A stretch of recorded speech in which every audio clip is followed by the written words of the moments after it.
let's take a step back and reflect on Jujutsu Kaisen and one of its most compelling themes, the idea of absolute strength and the camaraderie it creates. If you're new here, I'm Otaku Talks. I dive deep into various manga series, and today I want to explore how the strength in Jujutsu Kaisen is not just about power, it's about how that power forms connection between characters. So if you love detailed anime discussions like this, make sure to hit that subscribe button, and if you're a recurring viewer, consider giving the video a thumbs up. Now let's dive into the video. Let's talk about the theme of absolute strength and camaraderie. To understand the theme of absolute strength and camaraderie, we need to look beyond the surface of Jujutsu Kaisen and examine how characters' relationships are influenced by their immense power. Strength in Jujutsu Kaisen isn't just a tool for defeating enemies, it shapes bonds, influences actions, and creates unique forms of companionship. The two characters that most vividly highlight this are Sukuna and Gojo, but as we'll see, they aren't the only ones whose journey emphasize the importance of strength and forming bonds. So let's dive into the different ways power and camaraderie intersect in this series. Sukuna's power and the creation of bonds. First, we have the King of Curses himself, Sukuna. At first glance, Sukuna may appear as a purely malevolent being, a cold and ruthless entity whose power makes him utterly isolated from everyone around. He's often portrayed as a terrifying figure,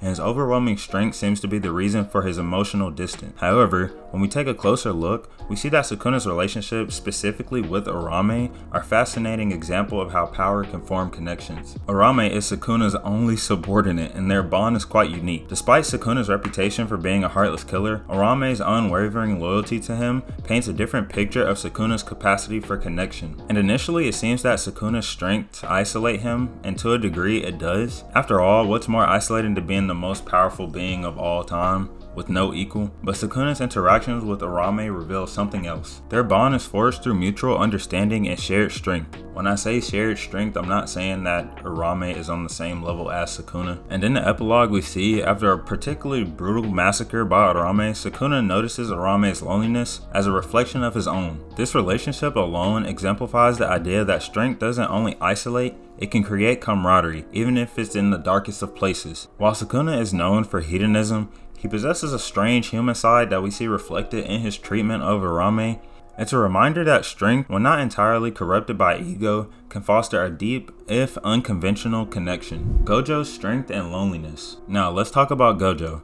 Arguably the most powerful character in Jujutsu Kaisen, but we all know the answer to that. And another character whose strength both isolate him and gives him a platform to form meaningful relationships. Gojo's power is unrivaled, to say the least, with abilities that place him far beyond other characters, but this overwhelming strength is a double-edged sword. Gojo's power creates a distance between him and others. While he's capable of protecting everyone, his immense strength sets him apart, leaving him feeling misunderstood and alone. We see this clearly in his relationship with his former best friend, Geto. Geto and Gojo's relationship began to part ways as Gojo's strength became more pronounced. Geto felt that Gojo's superiority was a kind of a burden, one that not only isolated him, but also alienated Gojo from the very people he wanted to protect. After Geto's betrayal, Gojo's loneliness deepened. He was left to navigate the world with the weight of being the strongest without a true peer to understand him. His sense of responsibility grew, and his desire to protect the next generation became even stronger. This is where Gojo's strengths become more than just a meaning of defeating his enemy. Here, it becomes a tool for ensuring that others don't have to walk the same path of loneliness that he did. Gojo's approach to teaching and mentoring his students like Yuji, Megumi, Nobara, Maki, Yuta, Panda, and Inumaki reveals that his power can foster camaraderie. He doesn't hoard his strength. Instead, he uses it to teach and guide those who will eventually carry on his ideals. While Gojo was sealed away during the Shibuya incident, it was those same students I listed earlier that stepped up. Their collective strength, built on the foundation that Gojo laid for them, was the key to freeing him and confronting Sukuna. In a sense, Gojo's strength was not just his own.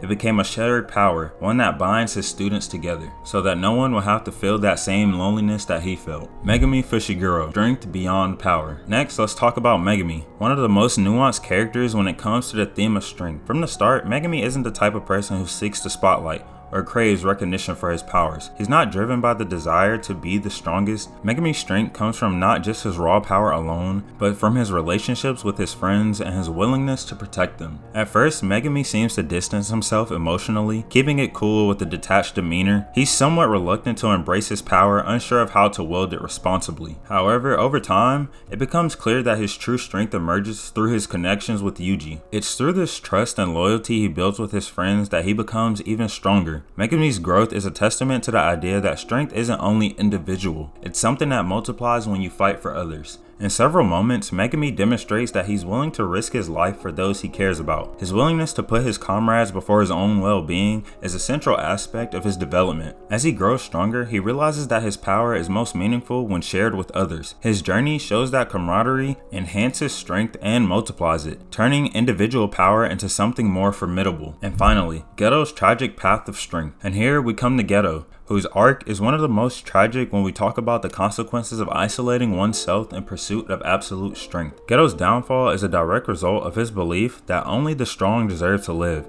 and that those who are weak have no place in the world. His journey starts with good intentions, as he once was a close friend of Gojo and they shared similar ideals. But while Gojo used his strength to protect and teach others, Geto took a darker turn. Geto's tragedy lies in his rejection of human connection in favor of power. His belief that the weak must be eradicated led him to sever ties with everyone. In the end, his absolute pursuit of strength led him to lose everything he once valued. His desire to reshape the world according to his own vision left him alone, isolated, and betrayed by his own actions. Geto's story serves as a cautionary tale. It's a warning about the dangers of pursuing power at the cost of everything else, especially human connection. Strength, when used without consideration for others, can be corrosive. It can lead to loneliness and destruction, as we see with Geto himself. In conclusion, looking at characters like Sukuna, Gojo, Megumi, and Geto, we see different facets of the same theme. Strength, whether it's Sukuna's raw power or Gojo's unrelenting drive to protect, can bring people close together, but it could also drive them apart. Sukuna and Gojo show that strength can form bonds, and those bonds depend on mutual respect and understanding. Megumi's journey reveals that strength